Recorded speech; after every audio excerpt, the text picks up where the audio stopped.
Welcome to the Teresa Lusk Show. I am your host, Teresa Lusk. I had the privilege of sitting with Dennis London. Dennis is running for Texas House District 33 here in our very awesome state. I just want to tell you just a little bit about Dennis. Dennis is a Marine Corps veteran. He's also a successful cybersecurity business owner. He's a Christian, he's a conservative Republican, and his motto is, I am a Texan on purpose. He's a Texan on purpose. So I can't wait for you to watch our next interview. You're going to learn lots. He may be representing a certain district, but in truth, he is actually representing the entire state of Texas. We're going to talk about border issues, parental rights, abortion, and so much more. You don't want to miss this show, so come on and join us. Well, friends, here we are with Dennis London, and he is running for Texas House District 33. Dennis, welcome to the Teresa Lusk Show. Thank you, Teresa. Thank you for having me. It's an honor to be here. Thank you. Okay, so you are running for the Texas House District 33. What does that mean exactly? Inform our viewers, because we have viewers who, there's people who, they've got the whole political thing down. But then there are viewers who are like, what does this mean? Why is it important? Sure. So District 33 encompasses all of Rockwall County and southern portion of Collin County. So it's Wiley, Saxe, Murphy, South Plano, and East Richardson. And so there's about 200,000, just under 200,000 constituents within the district, and that is who you would represent. Okay. And as a legislature, you take the information that's given by the constituents, and you're supposed to legislate accordingly. Oof. So, it's one of those things, right? Okay, but you just said something. This is why I wanted you to say, what exactly would you do? Because you talked about the constituents and how many there are, and that you would legislate accordingly. Yes, ma'am. We're in a season right now where a lot of politicians are not doing that. And so you find the American people, we're in Texas, but you find that the American people are desperate. We're frustrated. We're going, why aren't these politicians voting for us? Right. So take us down that journey. Sure. Well, actually, anybody good would do when they come to something like this, I have some stats. Okay. So, as you know, election integrity, there were 95% of the voters all said they wanted this, the Republican voters. Mm-hmm. Where are we going with it? Oof. Right? Okay, so securing the border, this is a big one. Everybody in Texas is all over this now. 92% of the voters said, we want a secure border. That's right. Okay, so where is our where's our advocacy? Yeah. And that's the problem. It's not what we're asking our representatives and our senators to do. The senators, we really don't have that much of a problem. It's in the House. So it's not who we're asking, it's not what we're asking, it's who we're asking to do it. If they're not going to do the will of the people, and I mean, we have the statistics here, all of our legislative priorities were over 80%. Wow. Yet none of them got done. Why? Well, that's what I want to ask you, since you're running. Because, listen, I was looking at some of the things that didn't get done, and I started thinking, my goodness, what are we doing? Texas is very important. All the districts are important. Why didn't things get done? Why do you think that is? My thoughts, opinion, and from my research, what I've looked at, is because the Democrats are allowed to run the House. And the way they get that done. So let's talk about our Speaker of the House, okay? Not to really badmouth him, but let's talk about the Speaker. He gives Democrats, and we'll call it the minority party, committee chair positions. That was one of our legislative priorities. We wanted to remove that. And it was 81% said they no longer want to give the minority party committee chair positions. But yet he continued to do it. So how did he get his position? Now let's talk about the difference between, on the federal side, McCarthy, right? When McCarthy got elected, how many Democrats voted for him? I don't know. I've got you here to tell me this. None. Well, there you go. When Dade Phelan got elected and appointed as Speaker of the House, how many Democrats voted for him? All of them. Oh my goodness. That's he only needed a handful of Republicans. Wow. That was it. So he didn't have to worry about, do I have enough Republican support? He only needed a handful because he had all the Democrats that were going to vote for him so that he could be Speaker, because they knew that he would give them committee chair positions and allow them to do things. That seems to be the journey that we're taking, though, isn't it? Yes. You were seeing more and more of that. I hate it, but I think to some degree, Dennis, I think it's necessary so we can see what's really behind these Amen. career politicians. That's true. Yeah. We see these guys that go down there and the gals that go down there, and they're there for 8, 10, 20 years. Or look at Biden. It's, well, do I have to? I'm just saying. Wow, I'm just saying. Right. He's been there forever. Well, okay, so an outgoing senator from this session, all right, this will be his last session, outgoing Senator John Whitmire. Okay. He's been there for 50 years. Wow. He was a freshman in 73, freshman House rep. Wow.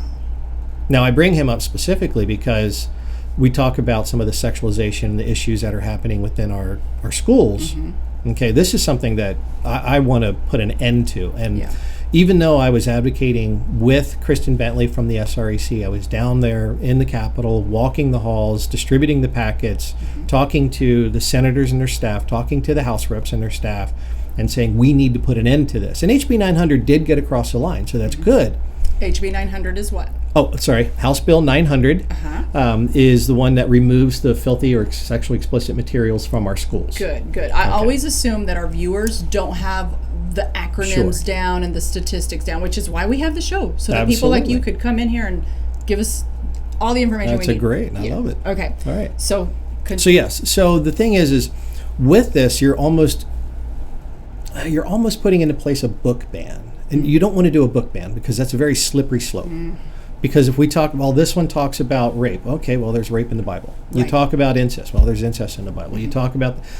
So, okay, well, you don't want to start saying, well, these are good books, but all because they have these topics, you can get rid of them. So instead of the obscenity exemption clause, which is what he introduced in 1973, which provided this bubble of protection around educators so that they could teach and discuss and show sexually explicit materials to children. And that's only the first part of it. The second part of it was to include sexual performance. Oh my goodness. Oh, it got worse, yes. This all grew out of the Kinsey reports from the 40s, and Professor Kinsey was he was a sick man. But that's something that y'all can take a look at if you want to, but I won't want to talk about all of that. Wow. So, and we've had to deal with this now for 50 years. And it wasn't until last session a little bit was brought up. This session, it was a major topic. We need to get this stuff out. We need to be done with it. But I'm going to be honest with you, Dennis. I've talked about this before. I'm all for that. 100%. I'm a parent and a grandmother.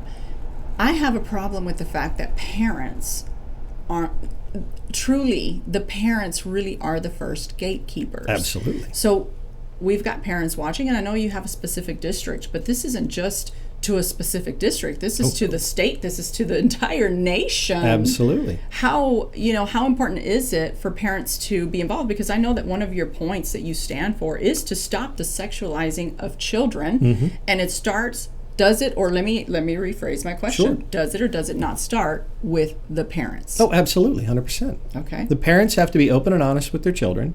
They have to talk about what needs to be talked about at an age-appropriate level. And the schools shouldn't interrupt whatever their parents are, planning for their kids at that time frame.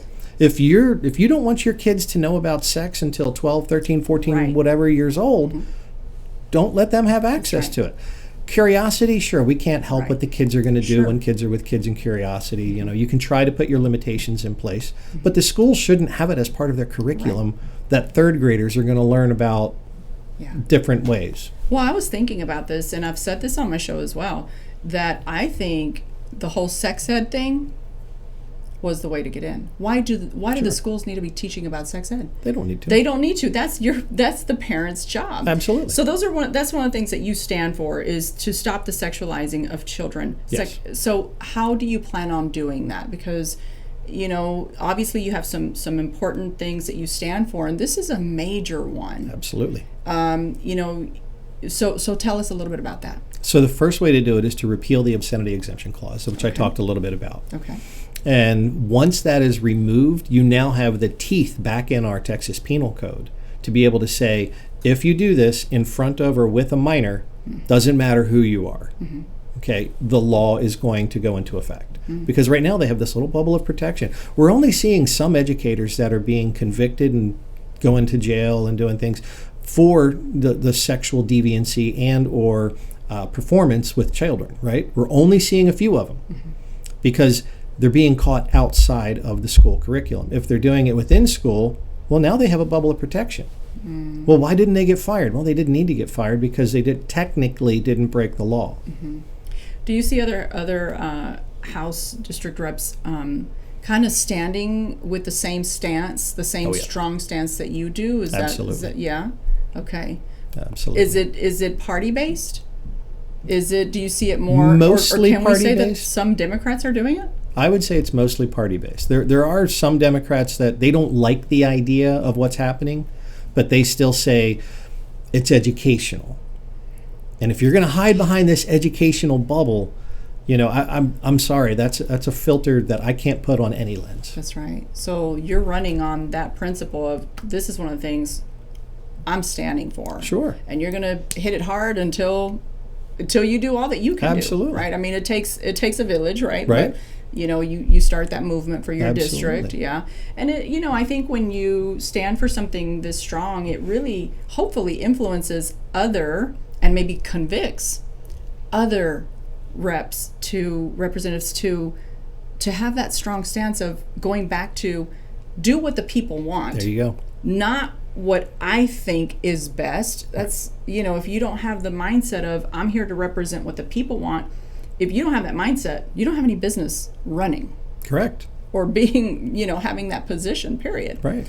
So one of the other things that you care about, and you can find out more on his website, and we're going to put it up. You should be able to see it on the screen. But one of the other things that you really care about is securing our border. Yes. Oh my goodness! So the southern border, it's a mess. It's Texas porous. is a mess. I heard a story this morning about an adult kind of mentoring a little child that came from Venezuela, and the teacher warned and said, don't get too used to it because she'll be gone in a couple weeks.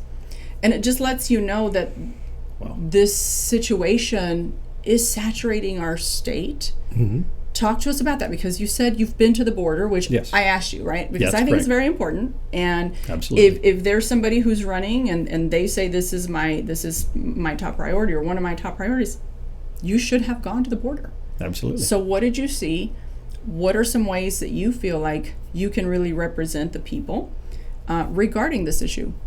Well, even if you go all the way down to the border itself, or if you just stop short of, so I go down to McAllen every now and then.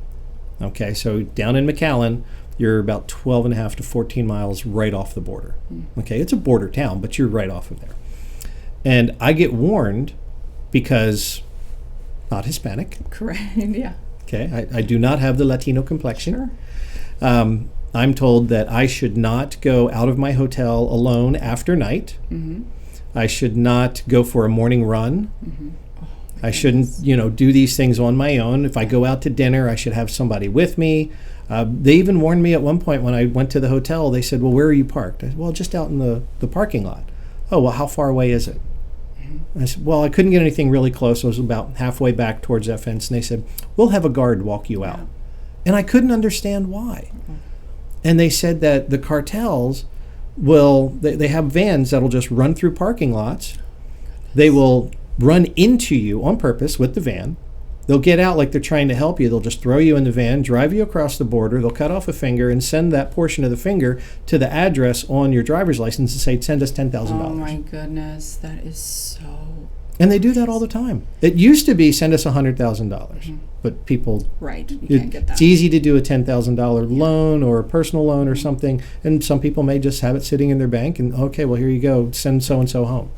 And then they release them back across the border, and that person's wandering around like, what the heck just happened to me?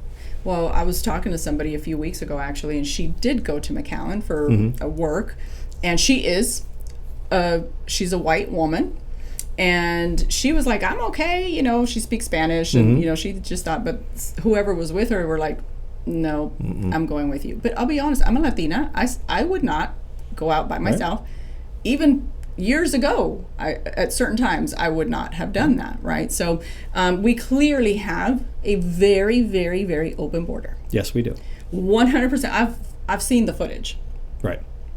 And how do we get that problem fixed? And obviously, again, you're representing your district, but this is something that affects every Texan. Absolutely. And American. And it's not going to be an easy fix, really. I mean, first off, if we go by the U.S. Constitution, Article 4, Section 4, right, Governor Abbott can easily invoke that and say, I'm declaring an invasion. Okay, that's the first step. Okay. Because the federal government's not doing it. Okay. All right, our state constitution, we can step in and we can do this as well, Article 1, Section 10. Okay, so we have the capabilities to be able to go in and say, it's time, enough is enough, let's do this. Now, this current legislative session, they did allocate $5 billion towards the border. Okay. All right, well, that's great. They gave $10 billion towards corporate America for corporate welfare, but they gave $5 billion towards our border. They don't want to tell you that part.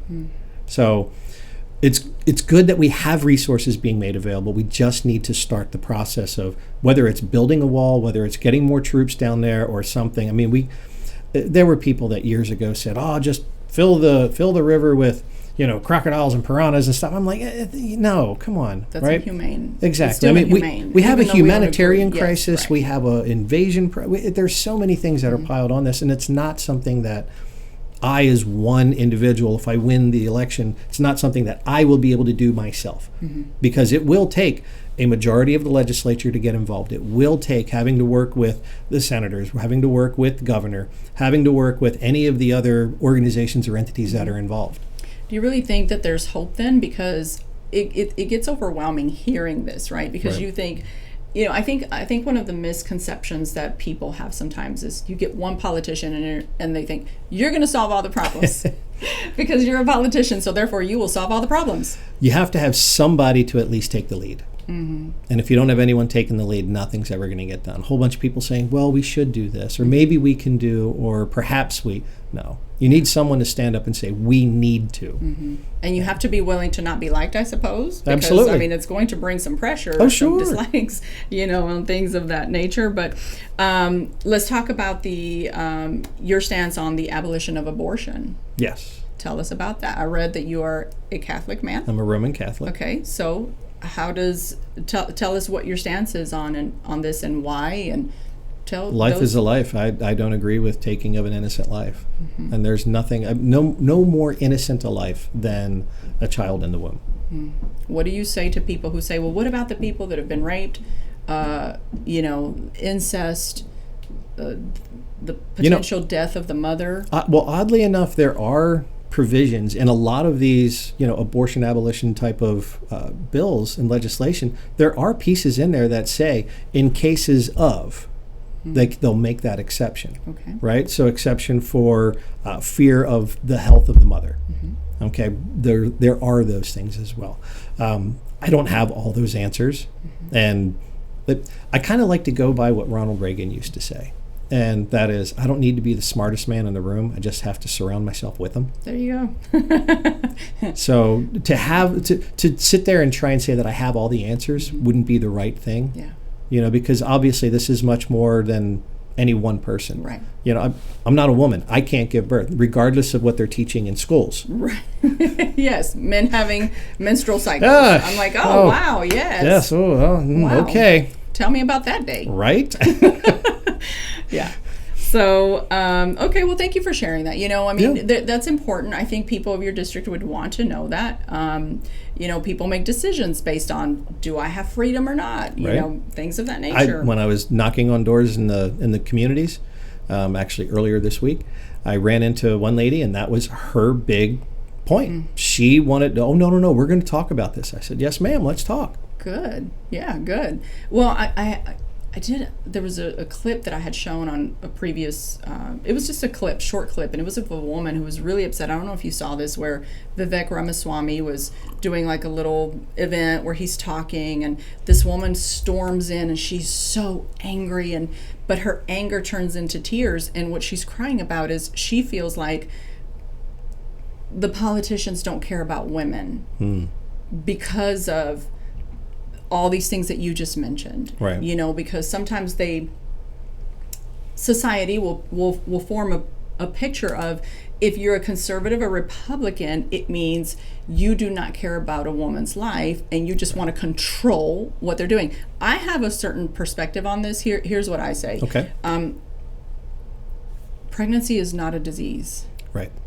It's not a disease. It's not like you caught it. It's a gift. So we should be able to, maybe I'm all for providing more education. I'm even for, holding both parties, male and female, accountable to some of these choices. I mean, there's men who have lost their child because a woman had full right to make that decision. Mm-hmm. That's a problem. Absolutely. So there was only one immaculate conception. There you go. There you go. It takes two. Yes, exactly. And I don't know how it is that America how we've lost our marbles, like our ability to think straight and go, guys, this is not like, it's not like you're being restrained from a true right. Your right is to protect yourself. Absolutely. And that goes for both, though. Sure. Male and female. So that's my stance on that. Sure. Well, and I mean, the physical aspect isn't going to happen to the male.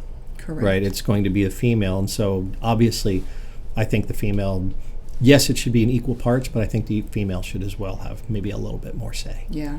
Well, I don't know about that. I don't know if I can agree with you on that one, but that's okay.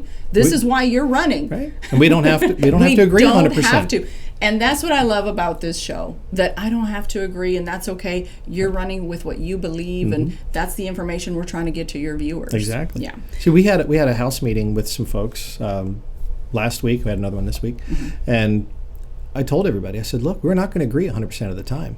And they said, well, what do you mean? I said, okay, well, how many folks in here are married? So do you agree with your spouse 100% of the time? And right. Just like you, there was laughter. Yeah. I said, okay, well then why do you think you're going to agree with an elected official 100% of the time? Yeah. I mean, God bless Bob Hall. We love him. Do you agree with everything? There's one or two things. It's like, hey, Bob, what's up with this? And he goes, I'm sorry, I can't vote for that. Oh, okay. There you go.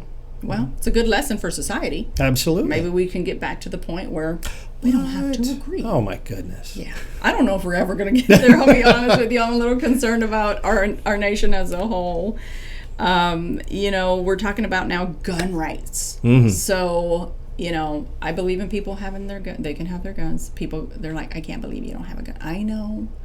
But just because I don't have a gun doesn't mean I don't believe people should not enjoy their gun rights. Why? Let's talk about this, Dennis. Okay, because I think that conservatives, Republicans, are just seen as these gun-grabbing, crazy, wild, leave my guns alone kind of thing, Why are guns truly so important, gun rights? Why are they so important to Texans, Americans as a whole? Because it's not just about, I just need you to leave my guns alone. Why is it so important? So do you know the purpose of the Second Amendment? Tell us. That's why I have you here. She's like, I do, but I want to see if you do. So the purpose of the Second Amendment is to actually keep our government in check. And when our government oversteps their bounds, we have a way to be able to step up and hold ourselves against them. But how do you justify when I've had people, even close families, be so upset about the gun rights thing and because of the Uvalde type thing or something like that? How do you then, because you said it's to keep the government in check, how do you keep them in check just because you have a gun, number one? And how do you respond to people who might, even in your district, be concerned about the gun rights? There are. Okay. So how do you explain to us? Sure. So for gun rights, the way I look at it is you want to have the ability to protect yourself. Okay. And I'll use the analogy that we often hear whenever we go to a handgun training or something like that. A weapon is a great equalizer. Okay. So you are how tall? 5'6". 5'6". Okay. So a 6'4", 250-pound man decides he wants to try and take advantage. Well, unless you're a martial arts, expert, and that may not even work. Yeah. How do you fend that off? Well, what if there's 4 of them? Okay. So it's a great equalizer. It's a way to be able to provide that protection when you are faced with overwhelming odds. That's one way to look at it. Okay. Now, as far as why am I such a believer in the Second Amendment? Simply because without the Second, we have no way to defend our First. We have no way to defend the Fourth, the Fifth. We have no way to defend any of the rest of the amendments. Mm-hmm. The rest of our rights, our God-given rights, that's how we defend them. So you feel like you need to that you need to have these gun rights in case of an extreme situation. Sure. May the government send somebody, a force out or something of that nature. And I hate I'd to rather place have that it picture. and not need it. Correct. Right. Of course. These are. I think we live in a sense of false safety. Oh, absolutely. Especially from government. I think that's definitely one of the left's principles, that they just think the government is there to rescue and save. Right. But it's not. I'll be honest, when I was younger and I was not into politics, and I mean much, much younger, I thought the Democrats had some sense, and then I started growing up and going, well, I like my money. Right. And I like my rights. Right. So I think I'm going to go over this way, and there's more to it, not Sure. just that. But, sometimes we need to understand, because what do you say to people that are concerned about the things such as school shootings, the Uvalde, when gun rights are being It's a mental resisted? health issue. Okay. The gun itself didn't do it. It's just a weapon. There were more murders and assaults committed with hammers and bats than there are with pistols and rifles. So why do people have such a hard time accepting it? Do you think it's a media issue? Do you think the media has really brainwashed Sure. people? What do you think? Sure. Media is a big portion of it, right? Because they're pushing that narrative. Yeah. Okay. And then you'll hear the people who are so opposed to it. Well, a hammer can only hit one person at a time. How many people does it take? And as horrible and horrific as it was with Uvalde, right? If that was done with a machete instead of an AR style weapon, would they be boycotting machetes?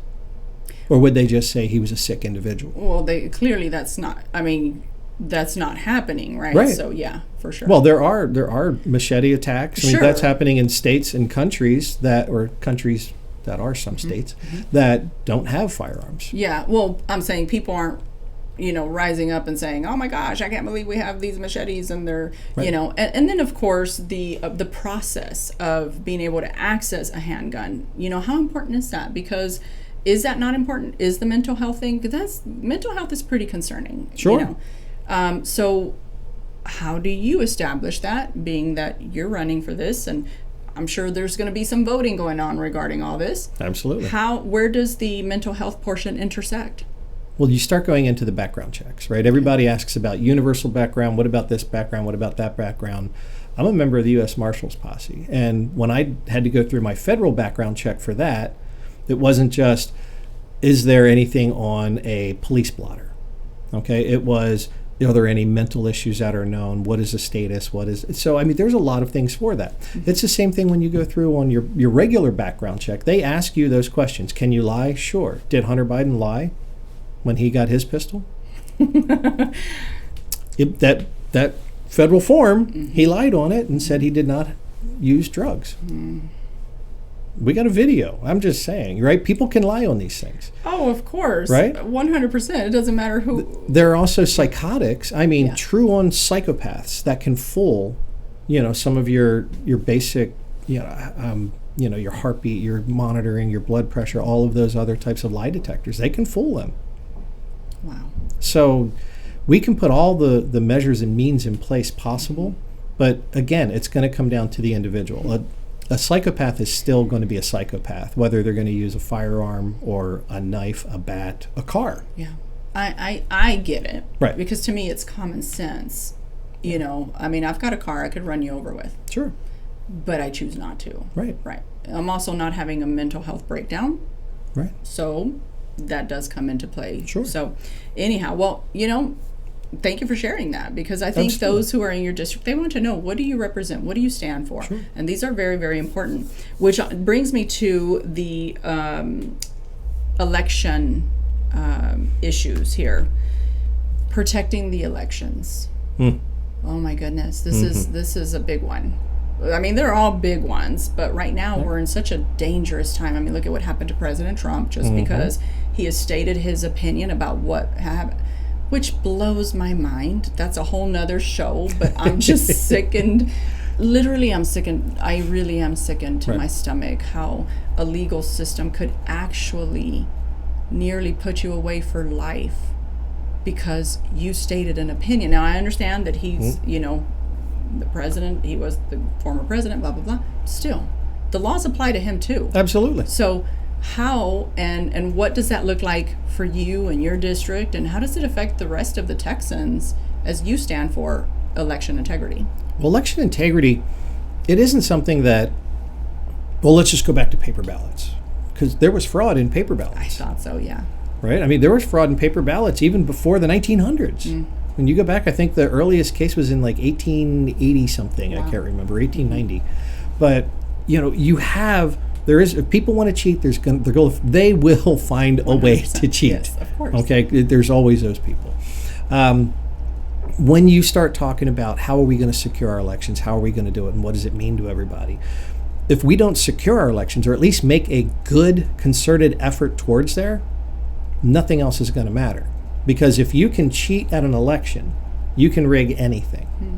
Because everything that we're voting on, doesn't matter any of these things that we talk about, right? I mean, we can 81%, 83%, 89%, and if all of those people even voted for those things, and the legislators said, yeah, let's go ahead and pass it, well, what happens during the next election? Oh, it all got overturned. How did it all get overturned? Everybody overwhelmingly voted for it. Well, you count it or you control the election, you can make whatever you want happen. I thought it was funny when I've heard people talk about going back to paper elections, and I thought, where's your common sense? And this is from the right, by the way. Oh, sure. They are hell-bent, I'm sorry to say it this way, on, and I'm thinking, so on paper, you can't cheat. I mean, where's our common sense? So when Texas First, I think, was the organization that was going around the Capitol. I was there when they were going through some of the Senate rooms as well as some of the House rooms. And I'm watching, and I got to tell you, what they showed with regards towards paper ballots, paper counting, legitimacy, accuracy, and everything else, it was really good. There were still some questions and there were still some kinks and everything, but what would it cost to put that out across all of Texas? All right. Well, some people say, well, we should do away with countywide and go in towards precinct-based. That way we can reduce the amount of potential fraud. Okay, I could see that. Well, I talked to my elections official in Rockwall, and he says, well, do you know how much that would cost me? Because now I have to have election centers all over. I have to have poll watchers all over. I have to have the machines all over. So now you take it from being just 4 or 6 polling locations to now having 25. Okay, wow. It's kind of crazy. Yeah. Right? So then break that out over all of Texas. I mean, 254 counties, right? Yeah. How many precincts in these counties? There's well over 180, almost 200 something in just Collin County. So how do you solve this then? Is there even a solution that's You're going to have to get a whole bunch of smart people together. They're all going to have to sit around, and we're going to have to do basically a SWOT analysis, right? So you're going to have to look for your strengths, your weaknesses. You're going to have to look for the opportunities, and then what are the threats? And you're going to have to do each one, just as you would do in a business scenario. So you don't think that's going on right now with... I hope. Some of the people I talk to, it sounds like it. Excuse me. But who knows? Some people, I don't know. It sounds like they're just knee-jerk reaction. Oh, we need to do this. That's true. That's true. I think maybe we're even behind. Sure. That's something that should have been looked at and taken care of on a greater, through a greater measure before. Right. But, sometimes, unfortunately, the unfortunate circumstances will make you get on it, right? Absolutely. I mean, that's life. Well, and you mentioned, with Trump and the election there, right? So we have the videos where they would bring in extra ballots or they would recount the same ballots. So all of those logs from those machines would have those ballot numbers. Why don't you just reduce them? Why don't you just take them out? Well, they didn't. How many times did we watch on the live feeds where 184,000 votes were subtracted from Trump and given to Biden? And it was the same exact amount, but it happened just during a little flip of a switch. I don't seem to ever remember, votes being deducted from a candidate. How come it's unbelievable? How come some people don't believe it? Is it just because it's a criminal thinking? I'll do anything at any measure? What? I want to say they hated Trump so much they don't want to believe it. Even with their own eyes? Even with their own eyes. Well, when you go to a magic show, you don't want to believe you're being lied to. Yeah. right? Yeah. So you see it, you know it's happening. You see the misdirection, but your mind says, I'm not being lied to. No, it's magic. No, you're being lied to. Oh, I'm very much about you're lying. 100%. Right? Yes. And I don't know what you're doing, but it's dark probably. And yeah. So parental rights. This is the most ridiculous phrase to begin with. Sure. How in the world are we even talking about parental rights? Excuse me. How it angers me so much that I've got to call it parental rights. Excuse me, I'm the one that had the child, and you don't own my child. Right. The government does not own your children, and this is why, my friends, this is why we really stand for more conservative values right now, because the left, the Democrats in general, they're all for, they believe the government really should have the say-so over your child. Oh, sure. This is a problem. This is where maybe right now you think that's a great idea if you are a person who votes to the left or the Democrat. And I'm not saying that the right gets it right at all, because I'm pretty honest about some things. Yes, you are. You know, I'm not going to, suck up to my party. I believe in the principles that I vote for the most part. But truly, a parent should never have to fight for parental rights. No. So what does that look like for you as you represent your district? And what does that look like anyway? Because as you're educating us for your district, you're really educating us as Texans. Sure. Because we all are going to have somebody we will have to vote for. Right. So. Well, and as a representative, yes, District 33 would be electing me. But you represent District 33 and all of Texas. There you go. And that's the key thing that people need to remember. So Say it again. You represent all of Texas, not just the people in your district. Yes, you directly report to, and those are the people. They are the ones who brought you into office. I like to say they hired you. Right. Because as a representative, as elected official, you work for the people. That's right. Okay, there's no putting anybody on a pedestal and, oh, so-and-so's coming in, we should put rose petals on it. No. Yeah. That's your employee showing up to work. Yeah. Which is important. Yes. Absolutely. So how do we then deal with the issue of this so-called parental rights? Yeah. How do we deal with that? Wow. So we have to try to get rid of the mentality of the government owns your kids. That is a big issue. And that, unfortunately, has been an underlying thing that's been coming in since I've heard back in the 50s. I knew about it from the 60s and 70s perspective, but I didn't know about it even earlier than that. And they were trying to get into the churches, the schools, the universities, and that way they'd be able to control and manipulate the minds of the youth. But the parents are going, well, wait a minute, what about this? What about this? And then we had all these little programs that came up, like sex ed came up in the 70s, right? Yeah.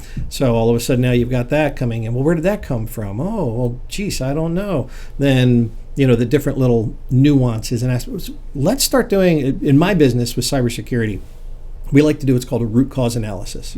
How did this originally get in? What was the root cause of it? That's good. And so you do your investigations, you do your research, and you may not like the findings, but they are what they are.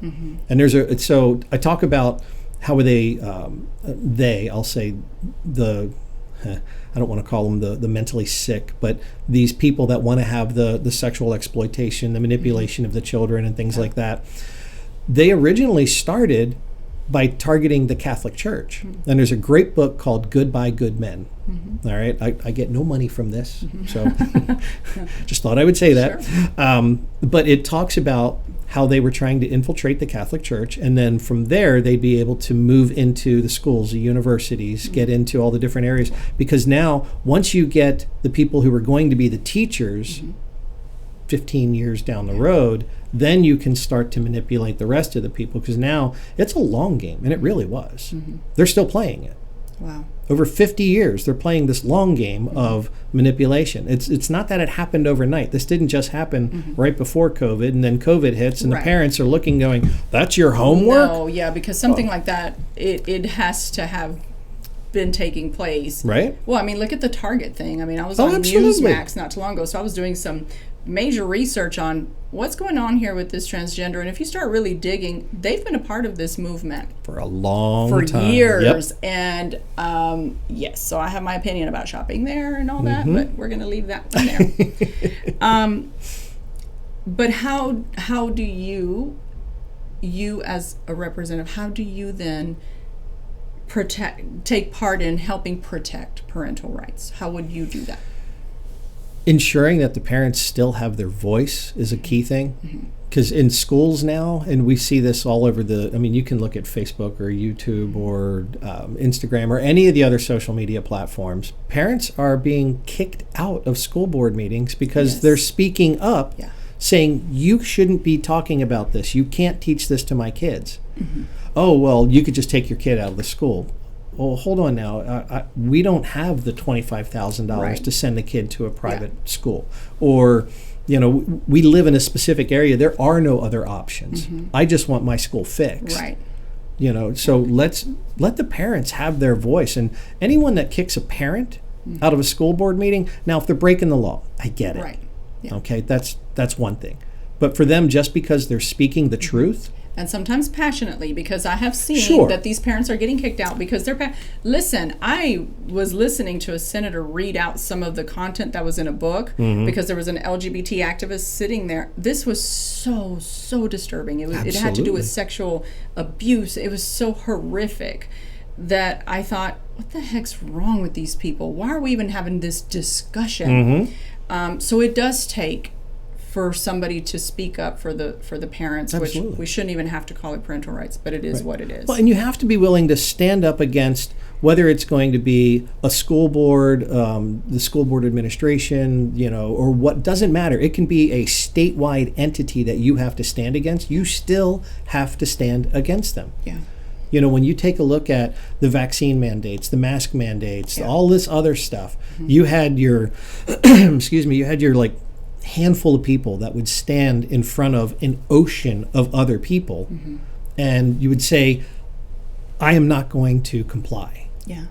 And these people said, well, you're wrong. And here we are, 4 or 5 years later, turn around looking at folks going, well, all these people with vaccine injuries, my kids don't have those issues. They don't have myocarditis. They don't have pericarditis. They don't have these issues. A friend of ours just had, her cousin had surgery for artery blockages. They went in, you know what they found? They found all those long strands within his blood veins, and they were just pulling them out, some of them over 2 feet long. Wow. That's ridiculous. That's concerning. And it's not normal. Yeah. Right? You can watch or listen to Peter McCullough. You can read his books, Dr. McCullough, and he'll talk about it. There's other doctors as well. There have been a lot of people that said this is not normal. That's so concerning. I just think that we've taught even our younger generations, and I see this with so many, that the government is your friend. That's what we've been teaching them. I'm from the government. I'm here to help. Right. And really, we are the ones who are supposed to tell the government how to do things for our sake. But that message has gotten lost somewhere. And even with the COVID thing, I had applied at some point to be a chaplain, and they were like, well, we're going to require you to take the COVID vaccine. And I said, I will need an exemption from that. Right. Well, I'm sure that, I haven't heard back, so, so I'm sure that's not going to work out. You're still on the list, don't you? Yeah. Listen, I'm going to be honest, because I'm not getting a flu shot. I never did to begin with. Right. Not going to do that. I'm sorry. Medically, I can't get the flu shot. I'm one of those guys that I forgot what subset of the population, but when you get the flu shot, you get sick. Wow. As if you had the flu, but to an nth degree. Wow. And I'm that guy. Wow. So it's even in my military records, when I would go in to get the flu shot, I would be out for 2+ weeks, running 102, 103 fever, the whole 9 yards. So I had that medical exemption of the flu shot, and all these other guys were like, I gotta get the flu shot. Yeah. Okay, have fun. Yeah, but the sad part is that you have to get an exemption. All right. Instead of just having a right to say no. It took a couple years for them to realize, oh, every time he gets the shot, he gets sick. Yeah. Oh, you think? Well, I only did the flu shot one time and got sick. I said, never again. And I was like 20 or 21. I said, why? Why would I do this? I'm generally healthy. Sure. If I get sick, okay, I'll recover. Let it run its course. Yes. So anyway, as we get close to closing. Yes, ma'am. What are some things that I've not asked you about that you feel are important for people to know? This is what Dennis London stands for. Wow. For people to know, I stand on the biblical principles that are ingrained in our founding fathers' writing of the Constitution, of our Bill of Rights. Okay. So those are some extremely important things to me. I don't want anyone to try to undermine or to go in and do anything with regards towards changing our Constitution unless there is a specific and absolute requirement. One thing that I would like to see would be term limits. Yeah. I think term limits would be a nice change. Even though you're running? Even though I'm running. What time frame would be? I mean, what is it, like 4 years, 2 years? What? Is it a 6-year? Give an elected official, I'd say maybe 2 at the most 3 terms. Okay. To run That's fair. Whatever they're trying to do. Yeah. Okay. Yeah. And by the way, we the people, we hold the ultimate term limits at the ballot. Yeah. We don't like them, vote them out. Yeah. Yeah. But you have to have the appetite to vote them out, and that means that people have to be educated, which is what your show is about. Right. Exactly. I think term limits are a great idea, but I do think that your first couple terms you probably spent having to reverse all the nonsense that the prior person came in. So I think that's fair. Maybe 3, maybe 4 at max. Sure. But. Well, and hopefully whoever's running for office, like for me, right? I ran last time, but I never really stopped. I was down in Austin during the session. I was working with the state representatives. I was working with the senators. I was working with their staff. I was working with the State Republican Executive Committee. I was working with the Republican Party of Texas. I was still involved, engaged, and doing the job even though I wasn't elected. That's good. And I think we should have more people. If you want to run for office, do this. Do that, yeah. Give yourself a trial run at what is it like, a day in the life of. That's good. That way you have an idea when you get down there. It's not just this, what am I doing? Yeah. Right? You don't want to have that. That's a good idea. Well, any last words you want to share? Oh my goodness. I know you stand on biblical principles, yes, which ma'am. is great. I mean, I think in this season, guys, for those of you who are watching, it's so important that we go back to these values. A lot of people have run from biblical values, but truly, that's what protects you. Absolutely. Is governing, not being a politician, but governing through a biblical principle. Amen. And that's absolutely necessary. There's a lot of cynical people who say, well, it's too late, nothing's going to change, it's only going to get worse. Possibly, but there's some turnarounds that have happened historically that you can go, okay, things may look bad for a while, and hey, then things can straighten up. Absolutely. So I'll start preaching Bible stories if we go there, right? So, but anyway, blessings on your run. Thank you. I pray that everything goes well for you. I pray that you're able to do what you say you're going to do as you go forward in this. And one last thing, your phrase is you're a Texan on purpose. Yes, ma'am. Is that your tagline there? I am. I'm a Texan on purpose. Texan on purpose. There you go. Listen, I am also a Texan on purpose. This should be its own country. Absolutely. And but that's just me thinking that Texas is the most amazing place, and so we've got to keep it that way. Amen. So thank you for coming on the show. My friends, there you have it. This is Dennis London. Tell us where we can find you. You can find me at londonfortexas.org, and that's all spelled out. You can see on YouTube. Oh, I forgot the YouTube. That's okay. They'll find you. Okay. I mean, once you give your website, people, if they want to know more about you, trust me, they're going to find you. I have the links on there. Yeah, they're going to find you. And November? Is that when the election March is? 5th. March of 2024. It's the primary. Oh, that's right. Yeah, November we have the constitutional amendments coming up. Okay, yes, and I heard about those. That's a whole nother show. That's a whole nother show. Yes. Yeah, absolutely. Well, there you go, my friends. Thank you so much for joining us today. God bless you.